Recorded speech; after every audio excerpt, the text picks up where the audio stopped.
ना दिन दिन ना दिन दिन का ना काय राहता जे तकट तकट ताते तक तका ना काय राहता गेले ताते धा गेले ताते तक ताते तक तका ना.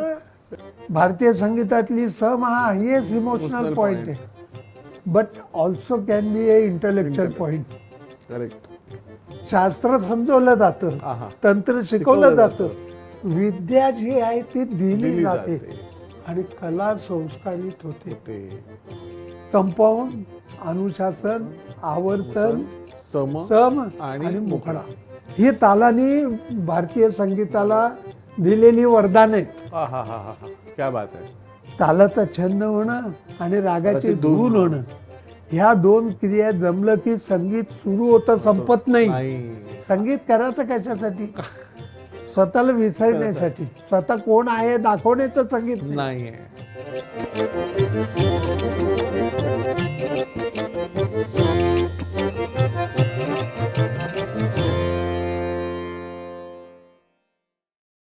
नमस्कार मंडळी, जाई काजल निर्मित आणि स्मृतिगंध प्रस्तुत आभाळाची माणसं पर्व दुसरं ज्योतीने तेजाची आरती ह्या मुलाखत मालिकेत परत एकदा तुमच्या सर्वांचं मनपूर्वक स्वागत. आत्तापर्यंत आपण ह्या मुलाखत मालिकेत अनेक लोकांचे इंटरव्ह्यू घेतले, मुलाखती घेतल्या, त्यांच्याशी अनेक विषयांवर चर्चा केल्या. परंतु आज माझ्या आवाजावरनं आणि माझ्या चेहऱ्यावरनं तुम्हाला कळलं असेल की आज जी व्यक्ती आलेली आहे त्या व्यक्तीबद्दल, त्या व्यक्तीशी बोलण्यासाठीची खरं म्हणजे ह्या खुर्चीत बसून, त्यांच्या शेजारी बसून त्यांच्याशी बोलण्याची लायकी नाही आहे आपली. परंतु कार्यक्रमाचा फॉर्मॅटच असा आहे म्हणून आज आपल्याला म्हणजे मला हे धारिष्ट करायला लागतं आहे. मंडळी, काही व्यक्ती, काही कलाकार आणि त्यांची कला ह्या दोन गोष्टी अशा असतात ना की त्यात एकमेकांपासून विभक्त होऊ शकत नाहीत, किंवा विभक्तपेक्षा मी असं म्हणेन त्या इतक्या एकजीव झालेल्या असतात की ह्याच्यातनं आपल्याला ह्याच्यातलं नेमकी कला कुठची आणि कलाकार कुठचा हे वेगळं सांगणं कठीण होतं. आणि अशा लोकांकडे शिकायला मिळायचं भाग्य तर फारच म्हणजे सोने पे सुहागा असं आपण म्हणूया. परंतु सहवासाचे काही क्षण मिळाले आणि त्यांच्या ज्ञानाचे, अनुभवाचे आणि त्यांच्या कलेचे आणि त्यांच्या विचारांचे काही शिंतोडे अंगावर जरी मिळाले ना तरी असं वाटतं की खूप छान आपल्याला आज उन्हाळ्यात थंड पाणी अंगावर पडल्याचा शिरकावा येतो. तर ज्यांनी भारताला तबल्याचं एक नवीन रूप शिकवलं, ज्यांनी भारताला तबल्याची एक नवीन व्याख्या शिकवली, असे आपले सगळ्यांचे अतिशय लाडके तबलावादक, गुरुतुल्य, संगीत नाटक अकादमी अवॉर्ड विजेते, पद्मश्री तालयोगी पंडित सुरेश तळवलकरजी. दादा, तुमचं मनपूर्वक स्वागत. अगदी आज तुम्ही वेळात वेळ काढून इकडे आलेला आहात आणि आम्ही परत तुम्हाला लोकांना सांगितलं तसंच सांगतो की इथे बसून तुमच्याशी गप्पा मारायची आणि मुलाखत तुमची घ्यायची वगैरे, म्हणजे हा विचारसुद्धा मी कधी स्वप्नात मनात केला नसता. पण तुमचे आशीर्वाद आहेत, तुमचं मनाचं मोठेपण आहे की तुम्ही आज इथे लोकांकडे, आमच्याकडे बोलायला आलायत.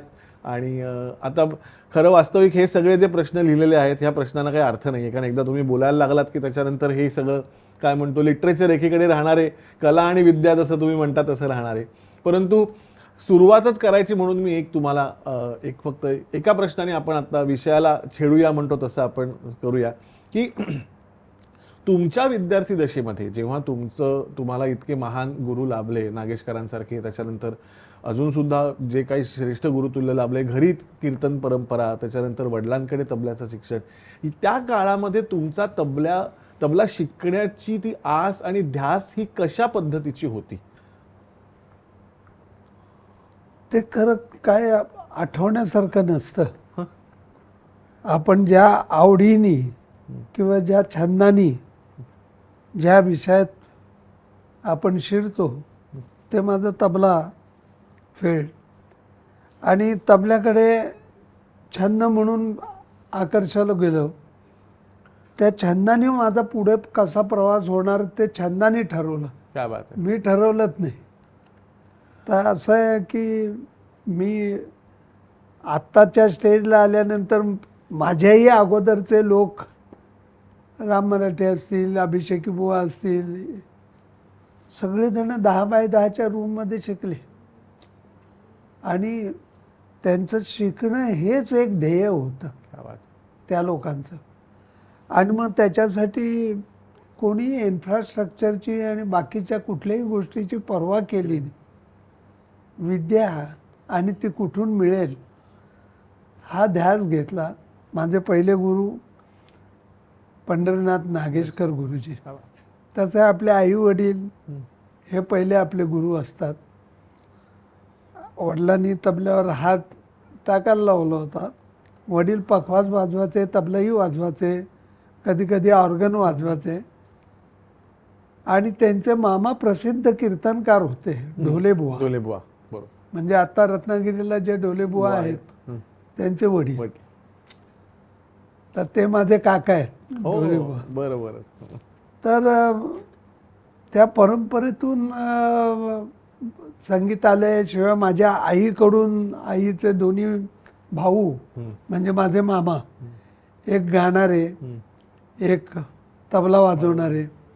म्हणजे असं दोन्ही याच्यातून माझ्याकडे आमच्या घरात संगीत आलेले. आणि ते आता माझ्या पुढल्या सत्यजितचाही मुलगा बरोबर वाजवायला लागलाय. तर मला असं वाटतं की हे घरात आहे. आणि घरात कसं येतं हे त्या व्यक्तीला कळत नाही, केव्हा येतं. कारण आमचा मुलगा सत्यजित हा 2.5-3 वर्षाचा होता त्यावेळी धातीट दाग तिनागिनी याची उपच करत होता. क्या बात है, बाप रे. आणि खूप वेळ करायचा. धातीट दादा दातीट दाग तिनागिनी तातीट बरोबर ते आवर्तन भरलं जायचं. तर मी त्यावेळी आमच्या वडिलांना विचारलं की मी केव्हा सुरुवात केली होती. कारण 5 वर्षाच्या अगोदरचं आठवत नाही कोणालाही आपल्याला. तर ते म्हणाले तू असाच होतास, म्हणाले तुझं हेच वय होतं असं.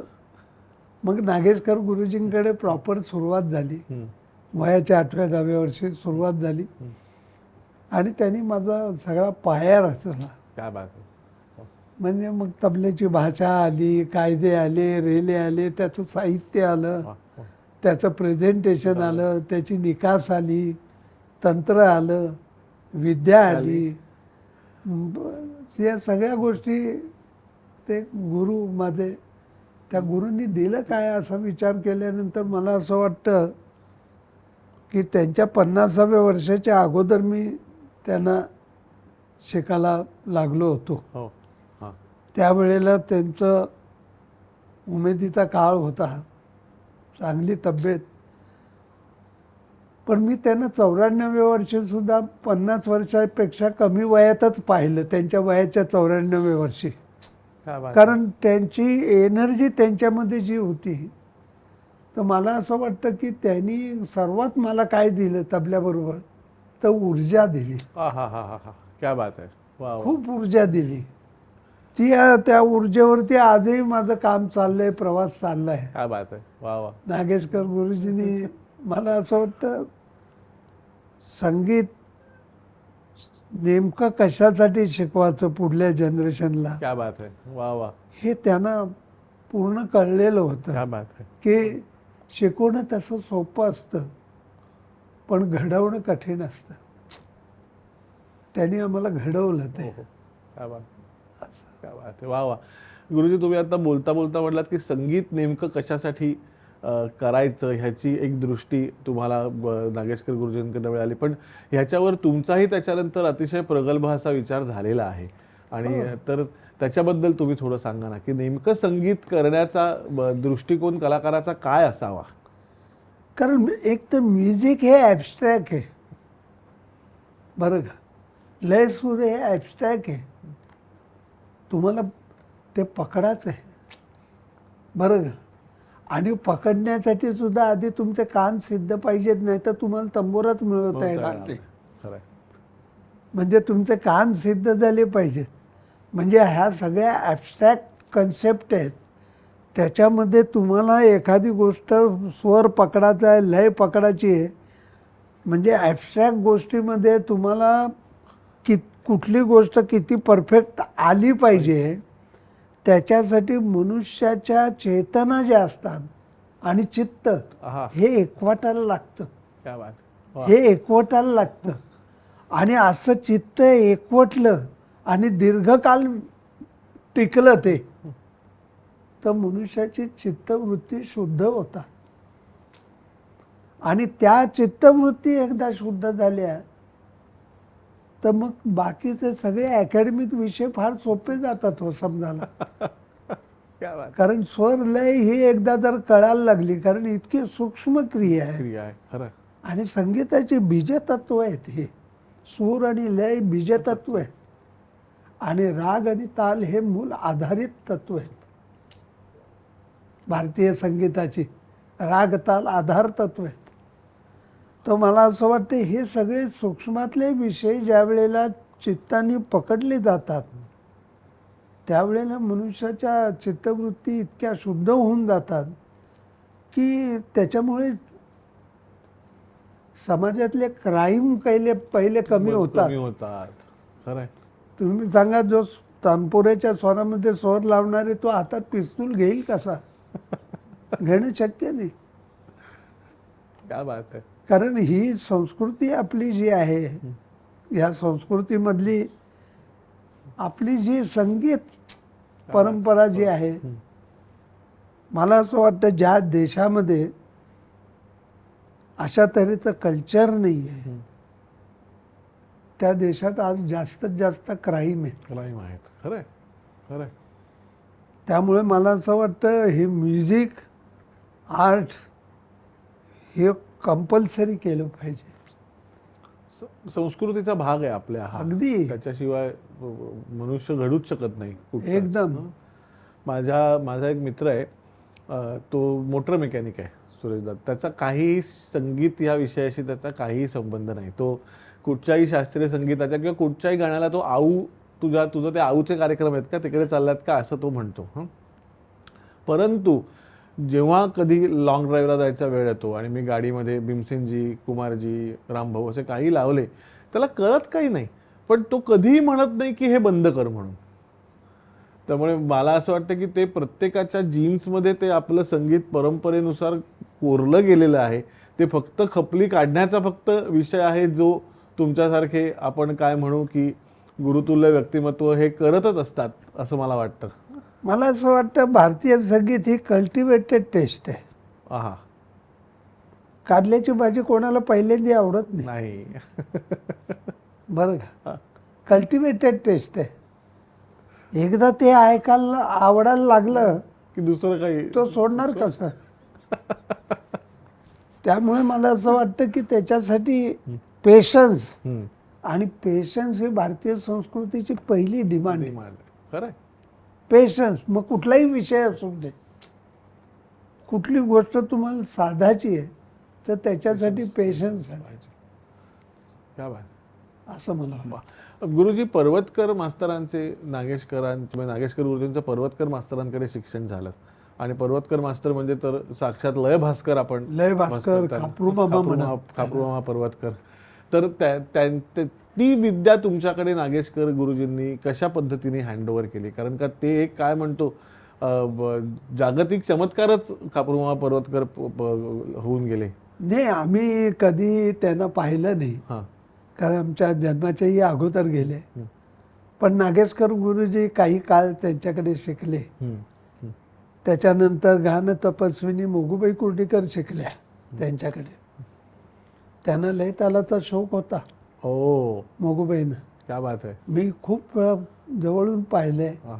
आणि मग त्यांनी 15.5 मात्रेचा योग ताल, त्यांची एक रेकॉर्डही आहे मोगूबाई कुर्डीकरांची. 15.5 मात्रांचा योग, 15.5 मात्रेचा योग ताल. म्हणजे कसं आहे, आधी 15.5 म्हणायच्या कशा?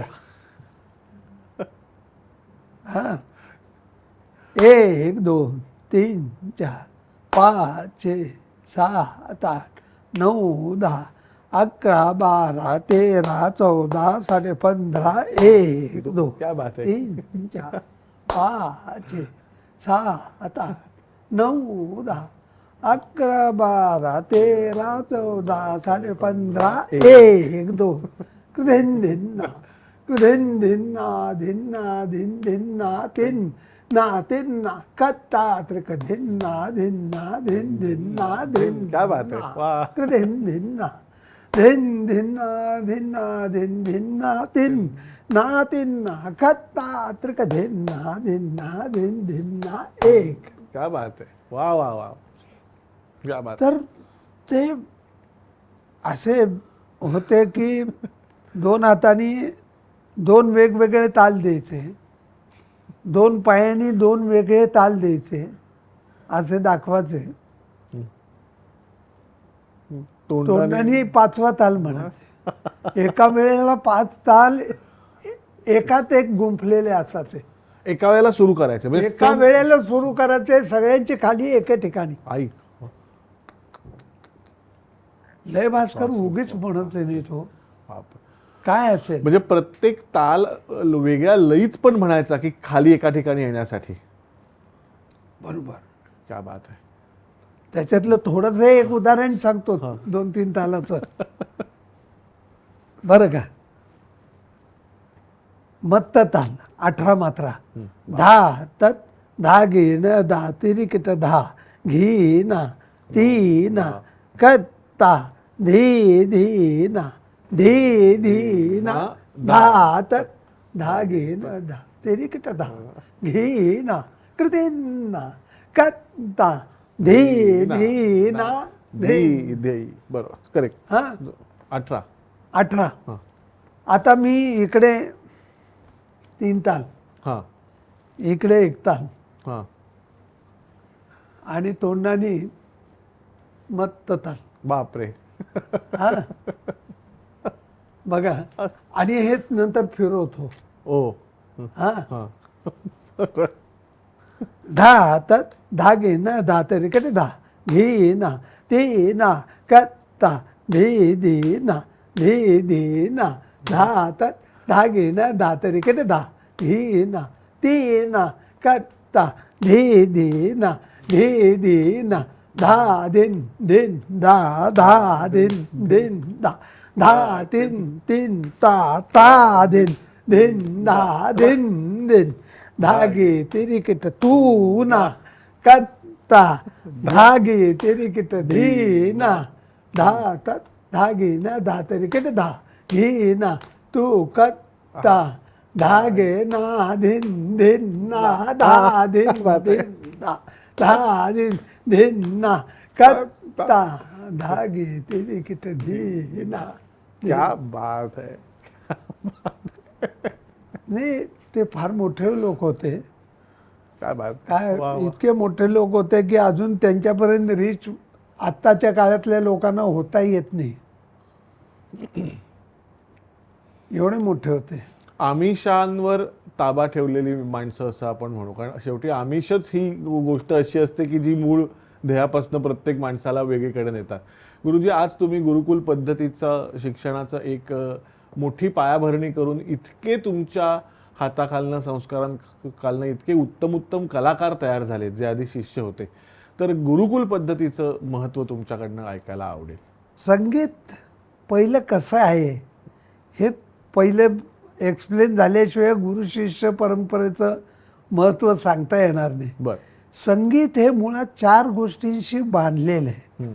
संगीताचे पिलर ज्याला म्हणू, अभिजात संगीताचे ते 4 पिलर आहेत. शास्त्र, तंत्र, विद्या आणि कला. क्या बात. वा वा. हे 4 पिलर आहेत. आता हे 4 कशा रीतीने शिकवलं जातं? शास्त्र शिकवलं जातं का? तर नाही. शास्त्र समजावलं जातं. वा. आता शिकवणं आणि समजवणं याच्यात फरक आहे. बरं का. शास्त्र समजावलं जातं आणि समजावली गेलेली गोष्ट ही परत परत शिकवायला लागत नाही. क्या बात आहे. समजली की समजली बस. क्या बात आहे. वा वा. आता एक गाण्यात उदाहरण द्यायचं. सा ग रे म ग प म ग म रे ग रे म ग प रे सा रे नि सा ग रे म ग म प द म प म ग म रे ग रे म ग प रे सा साम. अरे साम करायचा नाही. आता साम करायचा नाही कारण केदार होईल. बरोबर. साम पद केदार होण्याची शक्यता आहे. झाला तर हे करायचं नाही साम, तर ही करायचं नाही ही शिकवायची गोष्ट नाही, नाही. समजवण्याची. हा हा हा काय बात आहे. वा वा वा वा. समजवणं आणि शिकवणं. मग शिकवणं कुठलं आहे संगीतातलं, तर तंत्र.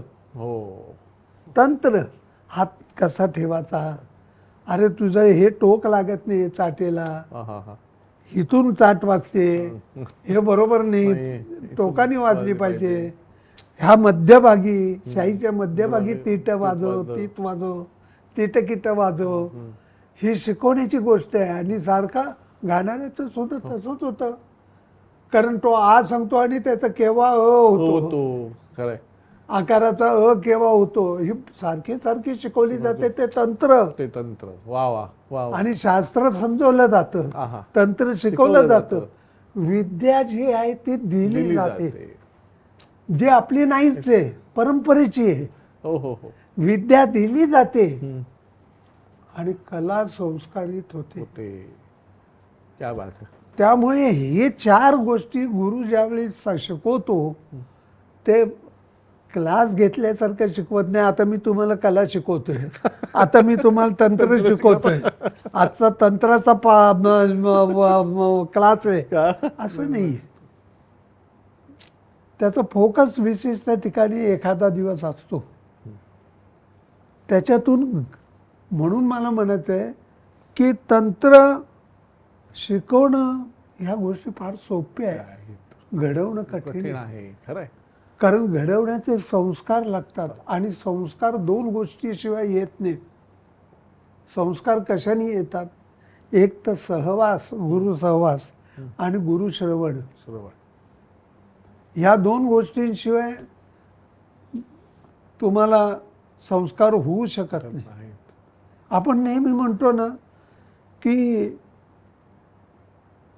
ज्ञान बाहेरून येणारी गोष्ट जी आहे ती विद्या विद्या आहे. आहे. बाहेरून आत येते, पण आतून बाहेर जाते ती कला. क्या बात आहे. वा वा. आणि ती आतून बाहेर जाण्याची जी आहे कला, त्याचे संस्कार व्हावे लागतात. म्हणून मी मगाशी म्हटलं की घडवणं हे फार कठीण आहे. क्या बात आहे. मग माझा तरी शिकवण्याचा एम गेले अनेक वर्ष हा आहे की मी विद्यार्थ्याला कलाकाराच्या रूपापर्यंत घडवण्याची जबाबदारी मानतो. क्या बात आहे. वा वा.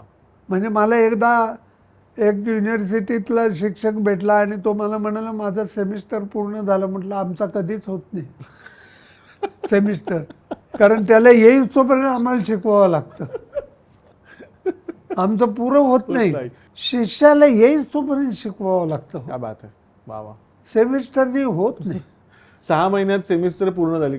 नाही ते मग त्याला आलं असं सर्टिफिकेट सुद्धा लवकर 5 वर्षात दिलं जातं, हो. संगीत आलं म्हणून. आलं. अरे अरे. तर आता ह्याच्यावरती केव्हा जागृती येईल, कारण मॅकॉलेनी आपली सर्व सिस्टीम जाणून बुजून नष्ट केली. केलेले. आणि त्यावेळेला आपल्याकडे गुरुकुलं किती होती, 1,65,000 गुरुकुलं होती. बाप रे. बाप रे बाप. हा इतिहास सांगतोय. आणि त्यांना कळून आपण इंडियाला काही जिंकू शकणार नाही जर यांची एज्युकेशन सिस्टीम खलास केली नाही, तर आपण जिंकू शकणार नाही, राज्य करू शकणार नाही. त्यांना माहिती होतं. गुरु शिष्य परंपरा अशी आहे की आम्ही पहिल्यांदी विद्यार्थी बघतो, विद्यार्थ्याचा शिष्य झाला पाहिजे. क्या बात. विद्यार्थी आणि शिष्यामध्ये फरक काय, तर विद्यार्थीचं काही चुकायला लागलं, त्याचं बरोबर होत नाही, तर त्याच्या पालकांना बोलवतो आणि पालकांना सांगतो याचं लक्ष बरोबर नाही आहे, हा काय करतोय बघा, याचं खाणं पिणं बरोबर नाही, तब्येत बरी नाही. आता चेहरे वाचता येतात, बरोबर कळतं की कोण किती रियाज करतोय, काय करतोय. तर त्याच्या पालकांना सांगायचं, पण तो विद्यार्थी दशा ओलांडून त्याला स्वतःची जाणीव होते आणि आपण केलं पाहिजे असं ज्यावेळी वाटण्याची क्रिया येते त्यावेळी तो शिष्यामध्ये.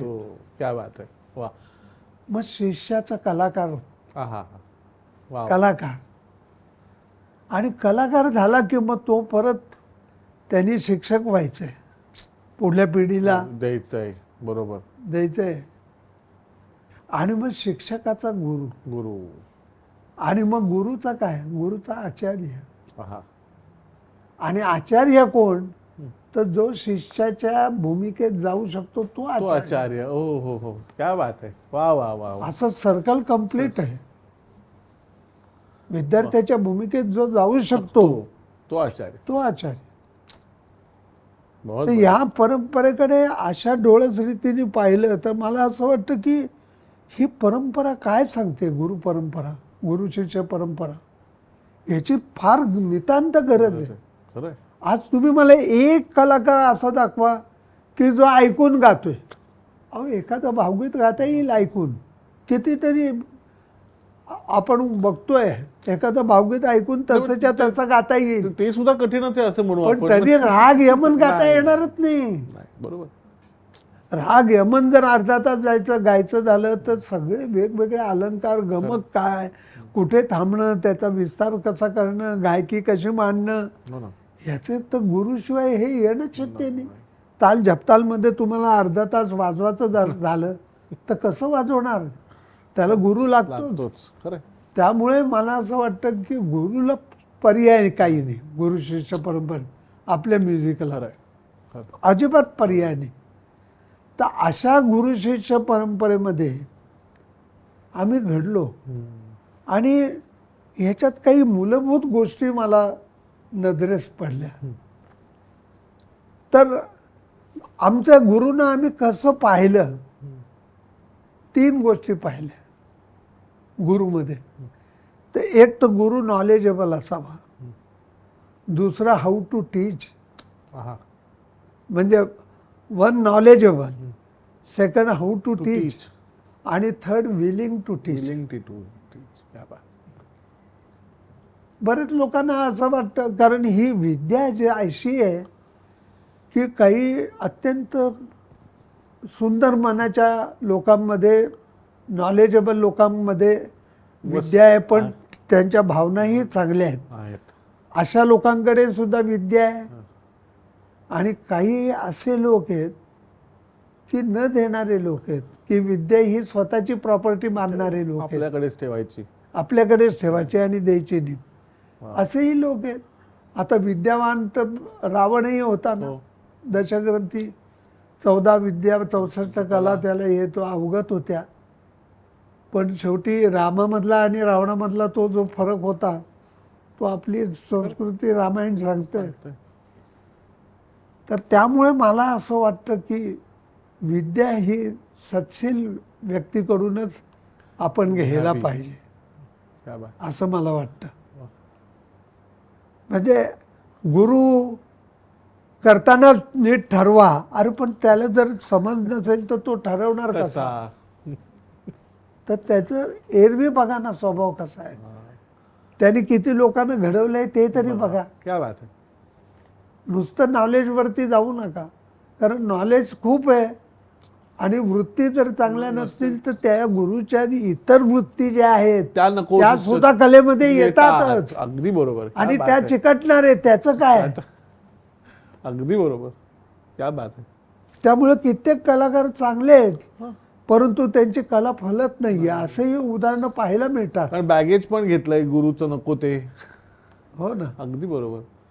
त्यामुळे मला असं वाटतं की या गुरु शिष्य परंपरेमध्ये अशी गोष्ट पाहिली की जे गुरु परंपरेमध्ये राहून नवतेचा स्वीकार करणारे जे आहेत असे गुरु पाहिजे. परंपरा कशी आहे, परंपरा जर जुनी झाली तर ती जुनाट होते. आता जुनी आणि जुनाट बरं का, जुनी गोष्ट चांगली असते पण जुनाट म्हणजे त्याला सगळं जळमट वगैरे आलेली आहेत, सगळे अनयुजेबल. हा. तर मला असं वाटतं की ह्या परंपरेमध्ये जर नवता डोकावली नाही तर परंपरा शेळी होते आणि ती काही कामाची राहत नाही.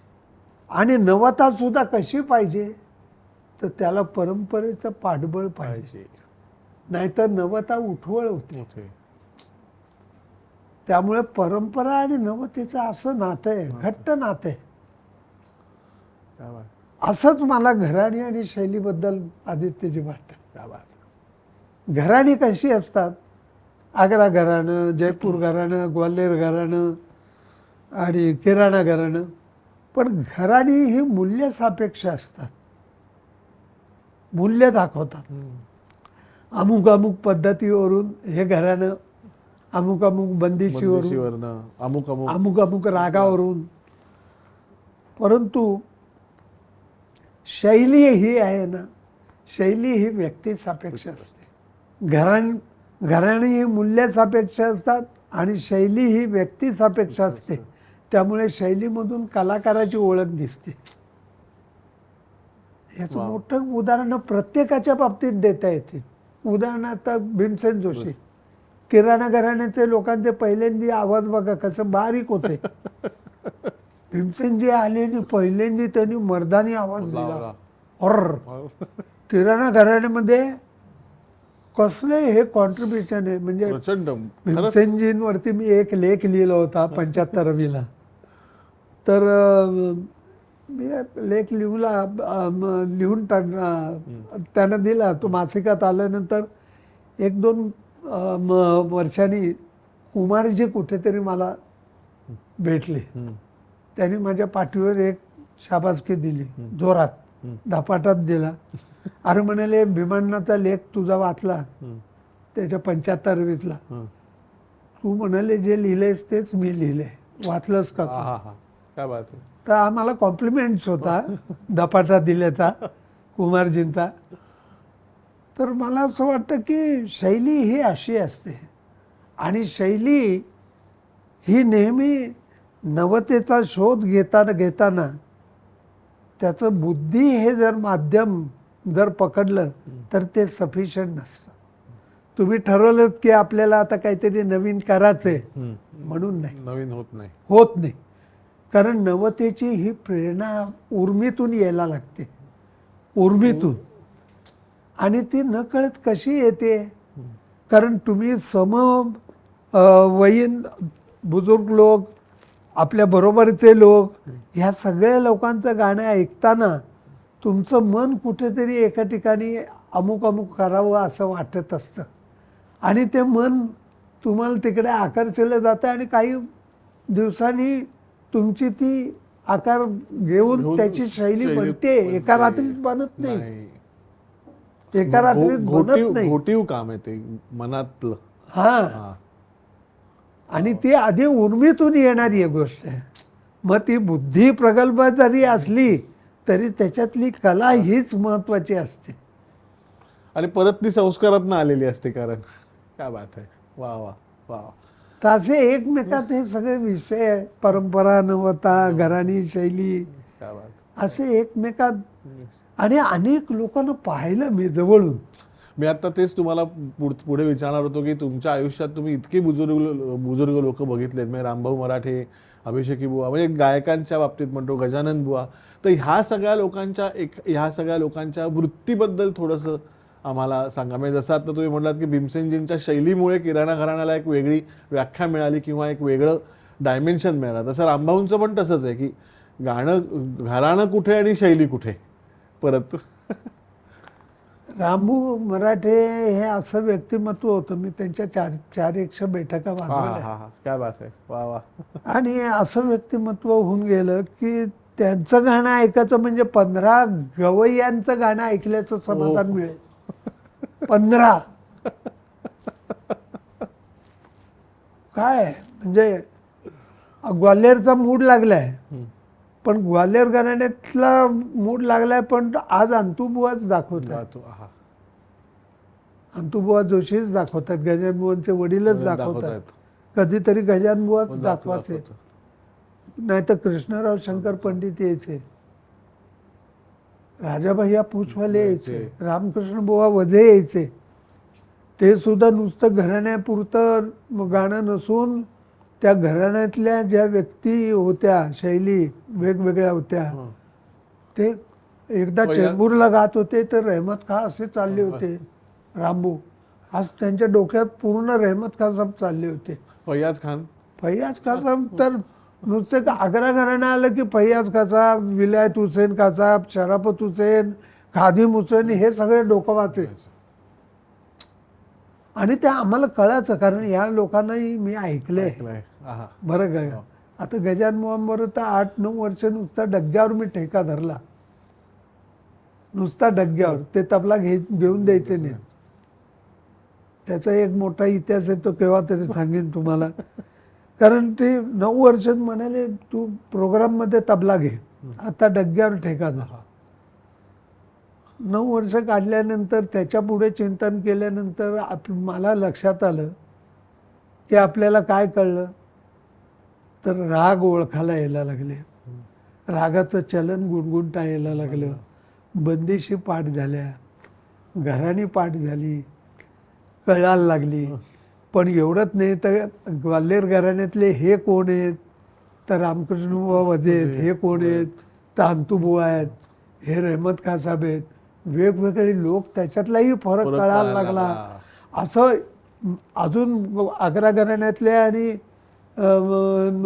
जयपूर घराण्यातलेही लोक कळायला लागले. तर मला असं वाटतं की नुसता डग्ग्यावर ठेका धरल्यामुळे काही वाजवायचं नाही तिरकीट, फक्त ठेकाच धरायचा. त्यामुळे कंपल्सरी सगळं गाणं आतमध्ये झिरपायला लागलं. क्या बात आहे. आणि झिरपता नॉलेज हे त्याच्या बरोबरही यायला लागलं. आणि ते कसंही आलं, ते एका रात्रीत नाही आलं. ती 9 वर्ष गेली, पण ती परत अशी कोणाची जर गेली तरच. आता गेली तरी गजानन बुवा कसे मिळतील. म्हणजे ते गजानन मोहन एवढा श्रेष्ठ मनुष्य रामभाऊ सारखा असेल तर मग मिळू शकतं. खरं म्हणजे गुरुजी, तुम्ही ती गेली म्हणण्यापेक्षा ती आली असं म्हणायला पाहिजे. हो, बरोबर आहे. वा वा वा. पण त्याच्यामुळे आपल्याला खूप काही मिळालं. म्हणजे कधी कधी टेक्निकली स्पीकिंग ही निष्क्रियता वादनातली हीच कितीतरी गोष्टी देऊन जाते असं म्हणायला हरकत नाही. प्रश्नच नाही. सात संगतीमध्ये नेहमी गडबड होते. सात आणि संगत एक नाहीये. सात वेगळी आणि संगत वेगळी. संगत म्हणजे हातात हात घालायचा आणि बरोबर जायचं संगत. आणि तुम्ही पुढे व्हा, मी तुमच्या बरोबर आहे, ही साथ आहे.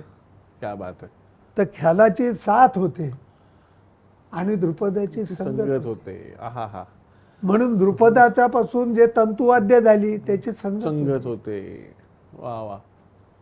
आणि ख्यालाची मात्र साथ होते. मग व्हायलिनवर जर ख्याल अंगाने वाजवत असेल तर साथच पाहिजे. तुम्ही तिरकीट वाजून चालणार नाही. तर ह्या भूमिका साथी संगतीमधल्या मेजर आपल्या लक्षात आल्या पाहिजेत तबला वादकाच्या, की नेमकं काय आहे हे वाद्य. आता आपण बसलोय हे साथीचं वाद्य आहे का संगतीचं वाद्य आहे. क्या बात. हे लक्षात आलं. क्या बात. वा वा वा वा. मला वाटतं गुरुजी की हाच विषय थोडासा पुढे घेऊन तुम्ही ताल आणि ठेका ह्याचं पण एक विवेचन खूप छान केलं होतं. म्हणजे बेसिकली इतर वाद्यांचा सुद्धा विचार करताना गुरुकुल पद्धतीमध्ये तुम्ही शिकवताना तबल्यानुरूप त्याचं जे शिक्षण होतं किंवा त्या वाद्याप्रमाणे शिक्षण होतं हे सांगताना तुम्ही मगाशी ताल आणि ठेका हे पण खूप छान विवेचन केलं होतं. काय आहे, ठेका ही तालाची पहिली बंदिश आहे. ठेका ही तालाची पहिली बंदिश आहे. आणि तालाचा पहिला मान कोणाला मिळाला असेल तर मृदंगाला मिळाला. पण मृदंगाच्या अगोदर ताल होता. बरं का. कारण संगीत रत्नाकरामध्ये उल्लेख आहेत बरं का. ताल, तल धातूपासून उत्पन्न होणारी आवर्तन क्रिया म्हणजे ताल. तल टाळी. तर तालापासून जय देव जय देव जय मंगलमूर्ती हे आपण जे म्हणतो, 10 दिन्ना 10 दिन्ना 10 दिन्ना, हे टाळीशी निगडीत क्रिया आहे. पण तुम्ही म्हटलं हे कधी मना ते धीन वाजवलात किंवा दा वाजवलात काही, त्याच्यानंतर दुसरी मात्रा बंदीत सांगते का कुठे द्यायची? सांगा. नाही सांगत. ख्याल सांगत नाही. आणि दुसरी मात्र तोही भिचकत वाजवतो तबला वादक आणि गाणाराही भिचकत बघतो. काय बात आहे, वा वा. आणि आवर्तन कंप्लीट होऊन आल्यानंतर सुटल्याचं समाधान वाटतं हुश झालं. की आता हे बरोबर आहे. काय बात आहे. मग अशा ह्याच्यामध्ये, अशा प्रकारामध्ये वा वा. संगत करायची का साथ करायची हा हा हा हा. असा विषय येतो. वा वा वा वा. त्यामुळे ख्याल गायकी ही ठेका प्रधान गायकी आहे.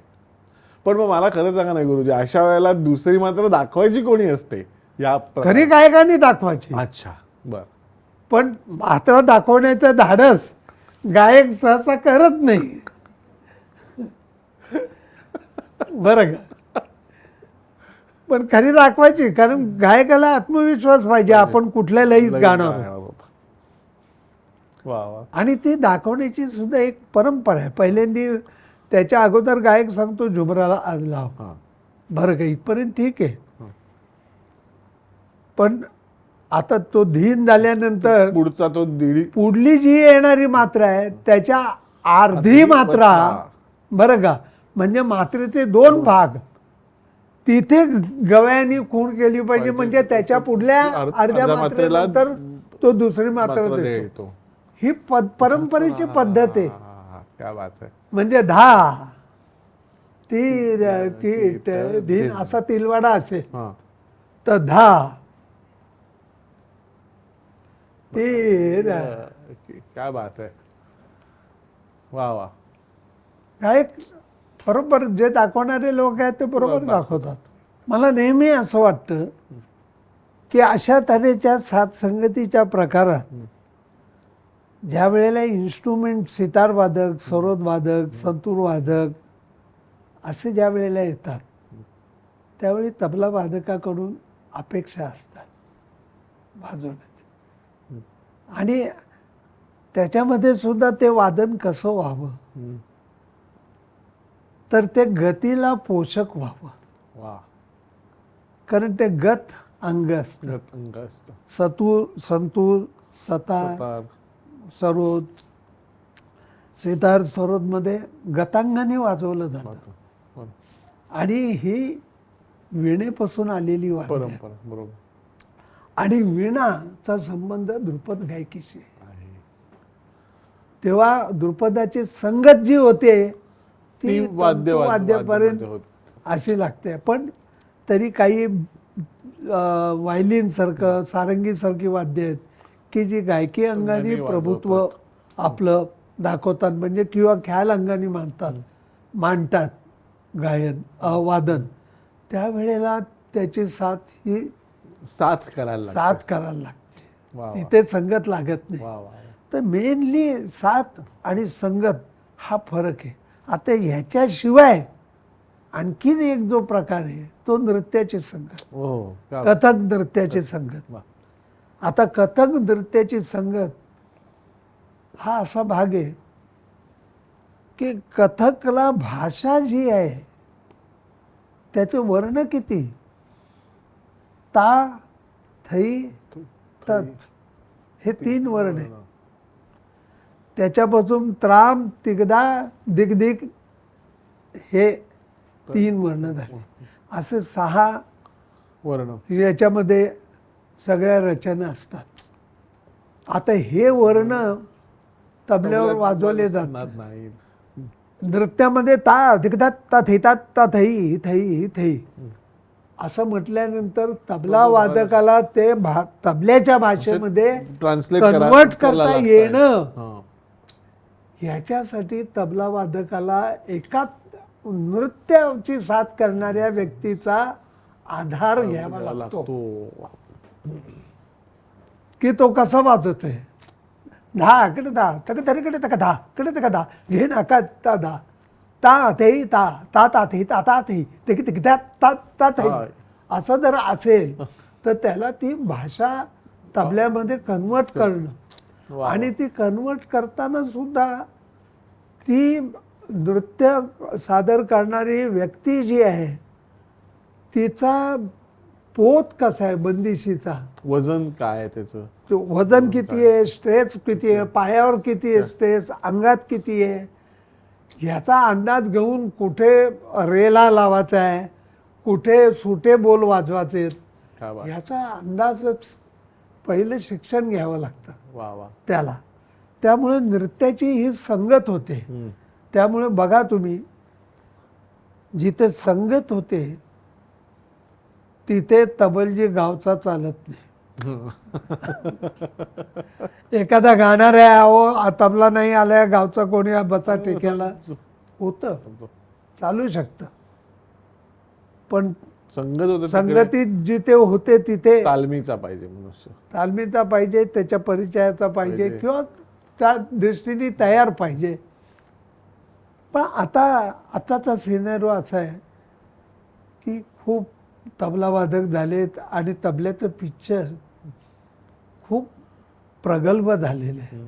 का आज सगळ्या तुम्ही गायन वादन नृत्य परंपरेमध्ये गेलात तर tabla is the most popular instrument. खरंय. कारण तबला विथ ख्याल, तबला विथ ध्रुपद धमाल, तबला विथ फिल्म म्युझिक, बरोबर. तबला विथ ठुमरी भजन, तबला विथ सगळं वेस्टर्न म्युझिक बरोबर सुद्धा तबला तबला चालतो. आहे. खरंय. त्यामुळे तबला हे असं वाद्य आहे की ज्याची इंटरॅक्शन जास्तीत जास्त आहे. आहेत. खरंय. अगदी त्यामुळे तबला आज फार पॉप्युलर आणि खूप पुढे गेलंय असं माझं मत आहे. अगदी बरोबर. गुरुजी, आता तुम्ही साथ संगत हे करत असताना तबल्याच्या सोलो वादनाचाही आपण मगाशी थोडासा उल्लेख केला होता. सोलो वादनामध्ये एक अतिशय महत्त्वाची गोष्ट लागते ती म्हणजे नगमा. म्हणजे जसं तुम्ही म्हणलात की ख्यालासाठी तबला हा त्याचा नगमा असल्यासारखा आहे ख्याल गायकासाठी किंवा ठेका हा, तसा तुम्ही सुद्धा नगम्यामध्ये सारंगी, वायलिन, पेटी ही वाद्य तर आहेत, पण ह्याच्या व्यतिरिक्त तुम्ही वोकल अकंपनिमेंटचा तुम्ही दरवेळेला वापर करता. ह्याच्या मागे काय दृष्टी आहे? दोन गोष्टी आहेत. परंतु नगम्याच्या बाबतीत मला असं वाटतं की ख्याल गायनामध्ये तबला वादक हा ठेक्याच्या रूपाने सिद्ध होतो, तसा नगमा हा तबला वादकाचा ठेका आहे. आहा, बरोबर. वा वा. आणि तो नगमा काय सांगतो तर तालाचं आवर्तन ऐकणाऱ्याला ताल न मोजता पूर्ण होईल हेच तत्व सांगतो. वा. म्हणजे नगम्याची एक धून बनते, बरोबर. ती धुनीचं सुरुवात होणं आणि संपणं ह्याच्यात कळतं की अरे आवर्तन हे संपलं. ते आवर्तन संपलं. त्यामुळे तालाच्या मात्रा मोजाची ऐकणाऱ्यांना गरज पडत नाही, ते नगमा सांगतात. म्हणजे शेवटच्या 4 मात्रा आल्या आल्या आल्या संपला आवर्तन, बस. काय बात आहे. म्हणजे त्याचा हेतू तो आहे. परंतु नगमा असून सुद्धा काही लोकांना कळत नाही की अरे हे काय करताय, नाही कळत. तिथे ज्या वेळेला बंदिश येते तर बंदिश काय सांगतं, शब्द, बरं का. आणि शब्द काय सांगतात तर मीटर सांगतात. आणि मीटरचा संबंध तालाशी आहे. आपण असं म्हटलं पूजाचे पावन हो मन पूजाचे तर जपताल ताबडतोब कळतो. पण म प नी सा नी प म ग सा म प नी सा. आता या साला हार्मोनियमवर वेट किती आहे ना, बरोबर. पण पूजाचे पा पा केवढा मोठा शब्द आहे, आकार आहे. आणि हा शब्द काय सांगतो ते मीटर सांगतो. म्हणून बंदिश घेतली. तालाचं सहज ऐकणाऱ्याला सर्कल डोक्यामध्ये राहावं वा वा. आणि जेणेकरून ताल मोजाची गरज गरज येऊ नाही. नये. बरं आणि मग समेच्या आधी सगळेजण तयार राहावेत की आता ह्याच्यानंतर सम येते. हा क्या बात आहे. वा वा. हा एक हेतू. दुसरा हेतू, मी गायनाच्या अनेक लोकांच्या साथ संगती केल्या. त्याच्यावरून आपल्या भारतीय संगीतातल्या ख्याल संगीतामध्ये माझ्या दृष्टीने द्रुपदापासून वेगळी क्रांती जी झाली संगीतात, म्हणजे ताल पद्धतीत, ती म्हणजे मुखडा. हा हा. वा वा. एरी आली पिया बिन. आता ही एरी कुठून निघाली? तालाच्या कुठून तरी मधून निघाली. किंवा काना करतानी सखी काना. क्या बात. हा का आता का कुठून निघाली? 12व्या मात्रेपासून निघाली. आणि छेड सखी कान्हा करतानी सखी कान्हा. आता मला नेहमी असं साथ संगतीत करताना असं वाटायचं की अरे गायक तान मारून इथं काना पकडतोय. आपल्याला वाजवायची वेळ आली तर आपण हे का पकडू नये? ना देन ना ना देन काना काय राहता तकट तकट थाते थाके तकाना काय राहता गेले ताते धा गेले ताते ताके ताते ताके तकाना. तर मला असं वाटतं की इथेच बंदिशी तबलेचे संपले पाहिजेत. क्या बात आहे. ह्या दुसऱ्या कारणासाठी मी परत बंदिशी घ्यावी आणि अशा तऱ्हेचा विचार मांडावा. वा वा वा. अशा प्रेरणेने. त्यामुळे मला असं वाटतं की मी काही नवीन काही केलेलं नाही, जे परंपरेला धरून आहे तेच केले. हीच तुम्ही म्हणताय ती नवता त्याच्यामध्ये आली पाहिजे. क्या बात आहे. पण मग ह्याच्यासाठी ह्या बंदिशी, ह्या प्रकारच्या बंदिशी निवडणं ही सुद्धा एक मोठी कला आहे. नाही, त्या निवडण्यासाठी त्या मात्रेची गोळाबेरीज करायला लागणारच ना, काटछाट करायलाच लागणार.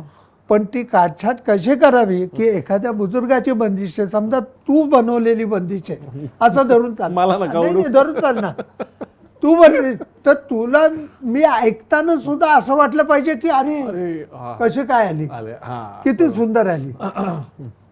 म्हणजे त्या बंदिशीला कुठे त्याच्या धक्का लागला नाही. क्या बात आहे. त्याच्या काव्याला धक्का लागला नाही आणि ती येते संपली जाते. क्या बात आहे. ती कला आहे. मला असं वाटतं वा वा. ती कला आहे. वा अप्रतिम. गुरुजी, आता ह्याच विषय थोडासा पुढे करून मी तुम्हाला असं सांगेन, तुम्ही मगाशी खूप छान म्हटलात की आवर्तन हा जो विषय आहे तबल्यात, म्हणजे आवर्तनाचं वैशिष्ट्य काय की ते बंधनात आपल्याला ठेवतं. मी असा विचार करत होतो खूप दिवसापूर्वी की ताल हा भारतीय संगीताचा एक मूलभूत घटक आहे. परंतु मी असा विचार करत होतो की ज्या सुरापासून ताल झाले आणि लयीपासून ताल झाले, सुरापासून राग झाले, हो, लयीपासून आणि लयीपासून ताल झाले, तर या राग संगीताला तालाने काय दिलं, तालाने काय दिलं, असं नेहमी मी 6 प्रश्न विचारत असतो स्वतःला. आणि ते 6 प्रश्न कुठले तर what, why, where, which, when and how. 5W and 1H नेहमी तयारी आहे. कारण याची उत्तरं स्वतःला देता आली तर त्याच्यातून तत्व बाहेर येतं. करेक्ट. तर हे विचारताना मला तालाने 5 गोष्टी दिसल्या. तालाने पहिलं काय दिलं तर कंपाऊंड दिलं. वा वा. पहिलं कंपाऊंड दिलं. मार्जिन आखून दे, कॅनव्हास आखून दिला की बस, हे कंपाऊंड आहे. वा वा. आता बघा, खेळाचं सुद्धा कंपाऊंड असतं. करेक्ट. नाटकाचं सुद्धा कंपाऊंड असतं. अहो, चित्रकाराचं कॅनव्हास हे कंपाऊंड असतं. कंपाऊंडला किती महत्व आहे. राग सुद्धा कंपाऊंडच आहे. कंपाऊंड आहे का? ऍब्सोल्युटली. काय बात आहे. आणि अशा कंपाऊंड मध्ये दुसरं काय तत्व आहे तर अनुशासन, की काय करावं काय करू नये. हे तत्व सांगितलेलं आहे. मग सारे गपत असा असेल तर भूपही होतोय, देशकारही होतोय, जयतही होतोय. दाखवायची पद्धत वेगळी आहे. दाखवायची पद्धत तर आहेच, पण काय करू नये ह्याच्यामध्ये शास्त्र जास्त आहे, Correct? टोकदार आहे. वा वा वा, बरोबर. शास्त्र आपण म्हणतो चूक बरोबर, हे शास्त्र सांगतं. काय करू नये हे शास्त्र, याच्यामध्ये जास्त टोकदार आहे असं मला म्हणायचंय. त्याच्यानंतर अनुशासन म्हणजे तिसरं काय तर आवर्तन. तालाने आवर्तन दिलं. परत तुम्ही तिथे आता आवर्तन म्हणजे रिपिटेशन आहे का? हम्म. पंख्याचं सुद्धा आवर्तन आहे. सायकल आहे, हो. पंखा. शेवटी आवर्तन, नामाचं सुद्धा काय आवर्तन आवर्तनच आहे. आहे. रुद्राची आवर्तन आहे, आहेत. बरं का?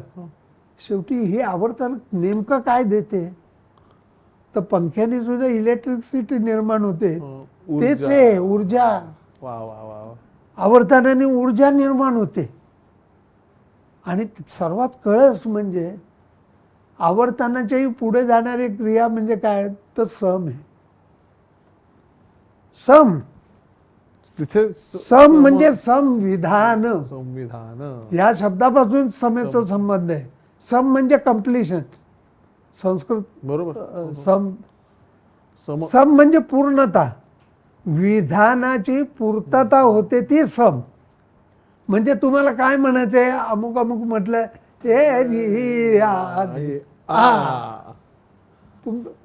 ऐकणारे सुद्धा आ म्हणतात. करेक्ट.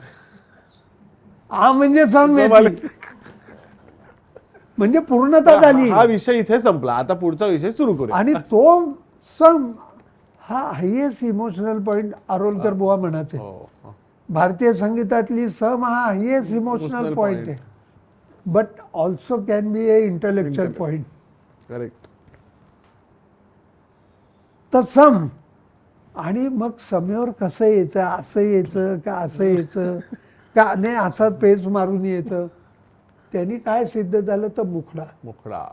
तर ही 5 तत्व, कंपाऊंड, अनुशासन, आवर्तन, सम आणि मुखडा, ही तालानी भारतीय संगीताला दिलेली वरदान आहे. क्या बात है. वा वा. माझ्या दृष्टीने फार महत्वाचा तालाची भूमिका आहे. खरं. आणि ताल कसा झाला पाहिजे, ताल छंद झाला पाहिजे. तालाचा छंद होणं म्हणजे काय, कारण शेवटी प्रॅक्टिकल मध्ये झालं पाहिजे सगळं. उगीच संगीत रत्नाकर मधलं जर मी बोललो आणि संस्कृतचा श्लोक सांगितला तर त्याला शेवटी प्रॅक्टिकल मध्ये छंद होणं म्हणजे काय. तालाचा छंद होणं म्हणजे काय तर तालाच्या मात्रा मोजण्याची गरज न भासणं म्हणजे छंद होणं. जशी आपली सगळी पूर्वीची सुक्त स्तोत्र छंदातच आहेत, त्यांना तालाचं बंधनच नाहीये. सध्या आपलं फिल्म संगीत काय, बॉलिवूड म्युझिक, छंदात. आता ते बँड वरती वाजवतात आणि लोक नाचत जातात. त्याच्यावर हो. नाचणाऱ्याला थांबून विचारले तू कुठल्या तालात नाचतोय असं जर विचारलं तर चालेल का, तुम्ही मला सांगा. तो अटकेल म्हणे चुप बैठो. त्याला 3 आहेत काय 4 आहेत काही कळत नाही, पण तो नाचतोय. छंद. पण म्हणजे त्याला संपणं आणि सुरू होणं हे माहिती आहे. हो बरोबर. हा. दोन्ही क्रिया माहिती आहेत त्याला. अशा स्थितीत तो गेलाय. हो. तर तालाचा छंद झाला तर रागाचं काय झालं पाहिजे हा हा हा. असा विचार करतो मी. त्यावेळी माझ्या लक्षात येतं की रागाची धून झाली पाहिजे. धून झाली पाहिजे. खरंय. ते सगळं चलन सूर ह्याच्या परे जाऊन ते इथे गेलं पाहिजे. एक्झॅक्टली. आता तालाचा छंद होणं आणि रागाची धून होणं, ह्या 2 क्रिया जमलं की संगीत सुरू होतं, संपत नाही. काय बात. सुरू होतं. पण गुरुजी तुम्ही ह्या विषयावरनं परत अशाच ठिकाणी नेताय आम्हाला सगळ्यांना की जिथून राग आणि तालाच्या निर्मितीच्या आधी तिचं संगीत हेच सगळं होतं. म्हणजे संस्कृतीचं संगीत जे आपण म्हणतो त्याच्यातली तत्व तीच होती. आहे. आपल्या आरत्या घ्या, सगळं घ्या, सगळं पारंपरिक सगळं वृत्तातली जुन्या वृत्तांच्या चाली घेतल्या आपण. त्याच्यावर ओवी घेतली साधी करायला, तर ती पण तसंच आहे की त्याला कुठे रागाचं बंधनच नाहीये, पण सुराचं सूर आहे, धून झाले त्याची पूर्ण. फारच. वा वा वा. मग राग बियाकडे असून दे, नाही तर कुठलाही फोकार असून दे, बरं का, जर त्याची धून झाली नाही तर संगीत सुरू होत नाही, सुरू होत नाही. वा वा वा. क्या बात आहे. रागाची धून झाली पाहिजे आणि तालाचा छंद झाला पाहिजे.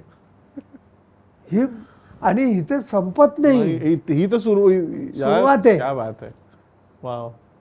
असा म्हणजे त्या संगीताचं रूप पाहिलं तर मला हे दिसतं. पण हे म्हणजे ही गुरुजी तुमची ही शक्ती असं म्हणेन की तुम्ही हा इतका मोठा विषय इतका निदान सोपा करून सांगताय. आता तो सोपा एखाद्या कलाकाराला तो सोपा करून वाजवता गाता येईल की नाही हा पुढचा भाग आहे, परंतु ही दृष्टीच मिळणं की आपल्याला बाबा जायचं कुठे आहे, की आपल्याला बाबा इथपर्यंत जायचं आहे, हा रस्ताच मिळणं किती कठीण आहे. आणि हा रस्ताच किती अतिशय सोप्या म्हणण्यापेक्षा समजेल अशा भाषेमध्ये तुमच्याकडनं आलाय.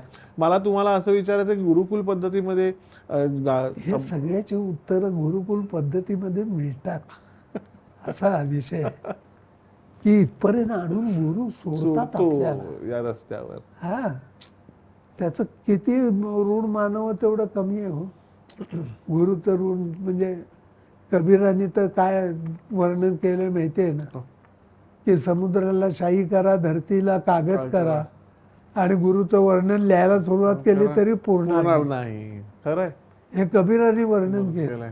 खरंय. गुरुचं म्हणजे आपल्याला आज मला तरी स्वतःला असं वाटतं, आज वाजवलं नाही आपण याची खंत वाटते. अशा स्थितीला आणून ठेवलं गुरुनी आपल्याला. क्या बात.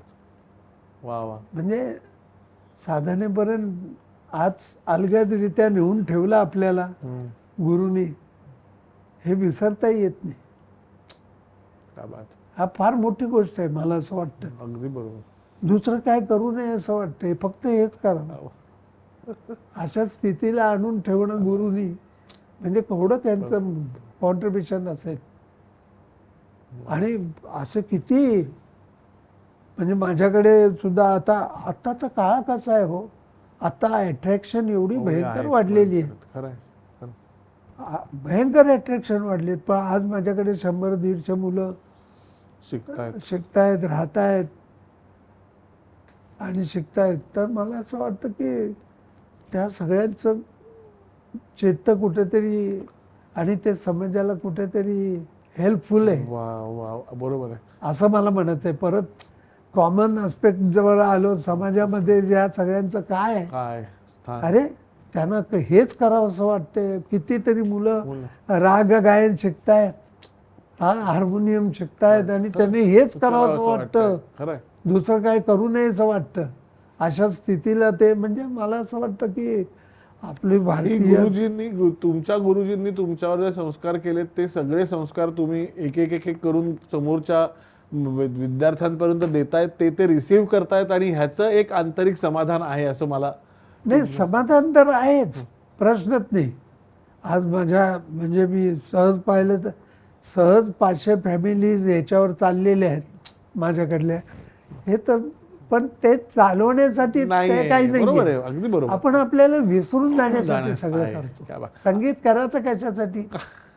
स्वतःला विसरण्यासाठी. स्वतः कोण आहे दाखवण्याचं संगीत नाही. आणि असा अद्वितीय आनंद स्वतः घ्यायचा आणि तोच द्यायचा. आपल्या मनाच्या आपल्याला बुद्धीला वाटेल तो नाही द्यायचा, कारण बुद्धीचा काही अर्थ नाही आहे. मन आपलं कुठे रमतंय बरं का, तो आनंद रसिकापर्यंत द्यायचा. कारण संगीत करायचं. एकदा भीमसेनजी फार चांगलं बोलले होते. म्हणजे एक कोणतरी आले त्यांच्याकडे आणि ते खूप बडबड करत होते. गेल्यानंतर म्हणाले काय कळलंच नाही हो तळवलकर आहे ना. मग तेव्हा मी फार तयार होतो. मी म्हटलं काहीतरी आता यांच्याकडून येईल, इतकं चांगलं बोलतायत त्या व्यक्तीबद्दल. ते गेल्यानंतर म्हणत कळलंच नाही संगीत कशासाठी करतात. तरी मला म्हणाले संगीत स्वतःला विसरण्यासाठी करायचं, याची केवढी जागृत अवस्था आहे म्हणाले. वा वा वा वा वा. म्हणाले स्वतःबद्दलच इतकं बोलतोय तो म्हणाले. तर एकेका वाक्यामध्ये ते सांगून जायचे. तुम्हाला सांगतो रामभाऊंचा किस्सा सांगण्यापूर्वी मी सांगतो. रामभाऊ सवाई गंधर्व, हम्म. राम मराठे. राम मराठे. तर मी आमचे गुरुजी निवृत्तीबुवा, गजानबुवा हे दोघेही माझे गुरुजी. मी निवृत्तीबुवांना म्हटलं अहो भीमसेनजी अजीब येतो. म्हणाले काय झालं हम्म. असं त्यांनी विचारलं. तर मी म्हटलं अहो मी साथ करताना ते तिथे नसतातच. म्हणजे काय म्हणाले, बरं का, हम्म. म्हणजे काय म्हणाले. अहो म्हटलं त्यांना त्यांची लो लागलेली असते, त्यांना मग कळत नसतं तबल्याला आचरे करेत, तळवल करेत, मुळे आहेत का कामत आहेत काय माहिती नाही. म्हणेल त्यांनी 2-3 प्रश्न विचारले, नक्की काय आहे हम्म. म्हणून मला 2-3 प्रश्न विचारले. तर मी म्हटलं हे नक्की आहे. आणि त्यानेही कळलं की ह्याला कळले. हा. ते म्हणाले हा रामभाऊंचा मिळालेला त्यांना आशीर्वाद आहे म्हणून निवृत्तीभाऊंनी सांगितलं. आणि मग त्यांनी एक किस्सा सांगायला लागले. हम्म. आणि तो किस्सा असा विलक्षण किस्सा होता की ते म्हणाले मी भीमसेन जोशींच्या अगोदर खूप काळ 6 वर्ष मी सवाई गंधर्वांकडे शिकत होतो. बर. आणि सवाई गंधर्व कसे होते म्हणाले त्यांची तंद्री लागायची. हम्म. ती तंद्री कुठेही लागायची. अरे बापरे. म्हणजे कोण प्रोग्राम ठरवायला आला, रामभाऊ तुमचा प्रोग्राम हवा आहे मला, असं का, तर बसा मी आलो म्हणून टॉयलेटला गेले तर तिथे 1.5 तास तिथेच गुणगुणत राहायचे. तर निवृत्तीबुवा अहो रामभाऊ ते आलेत ना, हो आलो अशी अवस्था होती सवाई गंधर्वांची. तर त्यांच्या अवस्थेचं त्यांनी एक किस्सा सांगितला. तर ते सवाई गंधर्व त्यानं म्हणाले निवृत्ती तू आज काय करतोय संध्याकाळी. माझा प्रोग्राम आहे, तू ये तंबोऱ्याला बस. आणि ह्यांना पोचायला उशीर झाला निवृत्तीबुवांना. हा. आणि गाणं रामभाऊंचं सवाई गंधर्वांचं सुरू झालं. आणि सुरू झाल्यानंतर एका बाजूला गंगूबाई होत्या, दुसऱ्या बाजूला निवृत्तीबुवांचे काका होते शंकरराव सरनाईक. गाणं सुरू झाल्यानंतर पुरिया चालला होता, संपला. राग संपल्यानंतर निवृत्तीबुवा त्यांना आज भेटायला गेले. त्यांच्या पायावर डोकं ठेवलं आणि सवाई गंधर्वांना म्हणाले निवृत्तीबुवा की रामभाऊ म्हणाले असा पुरी अजूनपर्यंत ऐकला नाही. तर त्यांनी विचारलं सवाई गंधर्वांनी तू कुठे बसला होतास. म्हणाले तुम्ही सगळा राग माझ्याकडे बघून गायलात आणि मला असं काय विचारताय. ह्याचा अर्थ कळायला 5 वर्ष गेली मला. हेच निवृत्तीबुवांचे शब्द आहेत. ह्या म्हणाले त्यांच्या अवस्था माझ्या नंतर 5 वर्षानंतर लक्षात आल्या की हे कुठे बघतायत, नावाला तिकडे बघतायत पण ट्रू बघतायत, ट्रू बघतायत. बापरे. आणि ते भीमसेन जोशींकडून उत्तरही ऐकलं त्या व्यक्तीबद्दल. म्हणाले गाणं बजावणं कशासाठी करतात माहिती नाही. बापरे. ते सगळं मिळाले त्यांनी. निवृत्तीबुवा अशा तऱ्हेचे निवृत्तीबुवांनी मला 50 किस्से सांगितले की ज्याच्यातून प्रत्येक किस्स्यातून प्रबोधन आहे, सांगीतिक प्रबोधन आहे.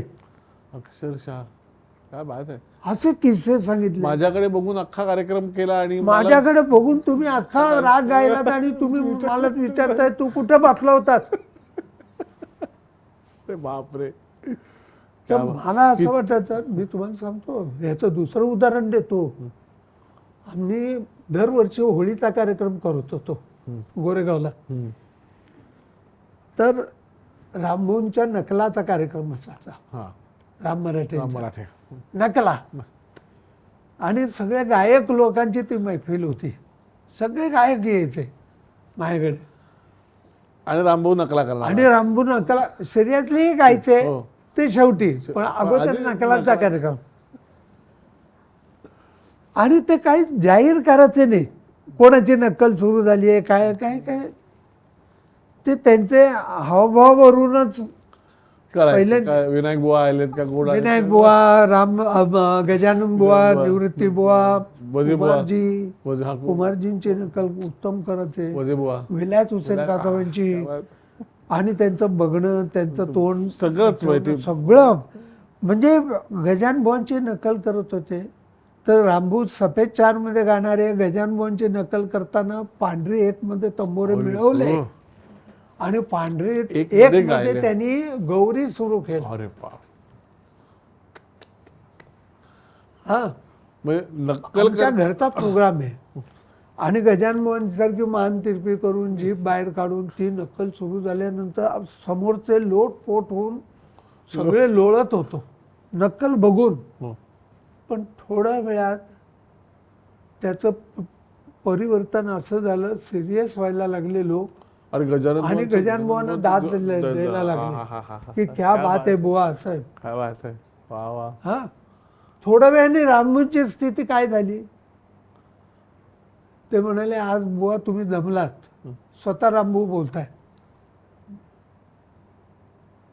हे काय, स्वतः रामभाऊ म्हणतायत की आज गजानन बुवा तुम्ही जमलात. हा. म्हणजे स्वतःला परक आहे अप्रवेश जो असतो ना, एक्झॅक्टली. क्या बात आहे. वा वा. परक आहे अप्रवेश, तसं ती रामभाऊंची ताकद होती. म्हणजे अंगातून सुरू झालेली नक्कल केव्हा ती अंतरस्थानी जायची. म्हणजे हे म्हणजे ते पूर्वी रामभाऊ म्हणून मी म्हटलं की 15 गवयांचं गाणं ऐकायला ऐकायचं. मिळायचं. एक गाणं हे जे म्हटलं मगाशी म्हटलं ना, ते ह्याच्यामुळे त्यांच्यामध्ये ही शक्ती होती. त्यांनी किती श्रद्धा निष्ठा ठेवून ह्या सगळ्या लोकांचं अनुकरण केलं असेल, काय त्याच्यासाठी ऑब्झर्वेशन असेल, ट्रिमेंडस. रामभाऊ सारखी व्यक्ती आता अशी होणं अवघड आहे. इतक्या लोकांना एक दिवस तर आमिर खान गात होते, आणि मग आम्ही थोडे लोक असलो ना तर मग त्याच्यामध्ये ते कॉमेंट्सही करायचे. त्या कॉमेंट्समधून तर खूप शिकायला मिळायचं, खूप. तेव्हा मला, मी विचार करताना सांगतो की मला तबला ही माझी खिडकी आहे, पण ह्या तबल्याच्या खिडकीतून मी पूर्ण संगीताकडे पाहू शकतो. कारण ह्या लोकांच्या साथ संगत करताना मी अत्यंत जवळून जात होतो, बघत होतो, ह्यांना वॉच करत होतो की काय यांची बलस्थानं आहेत, कशी आहेत, कसे लोक आहेत, फार मोठे लोक. कल्पनातीत आहे सगळं. म्हणजे तुमच्याकडे गुरुजी ही असलेली ही कशाची खाण आहे हे सांगताच येणार नाही. हे इतकं आपण म्हणतो ना की एखाद्या गोष्टीची किंमत कशावरनं ठरते की दुसऱ्या गोष्टीवरनं ठरते. की माझ्याकडे एक पेटी आहे आणि माझ्याकडे दुसरी पेटी आहे, तर ह्या 2 पेट्यांमध्ये ही पेटी जास्ती महाग आहे आणि ही पेटी स्वस्त आहे, कारण का दुसरी स्वस्त पेटी समोर असते म्हणून ही पेटी महाग होते.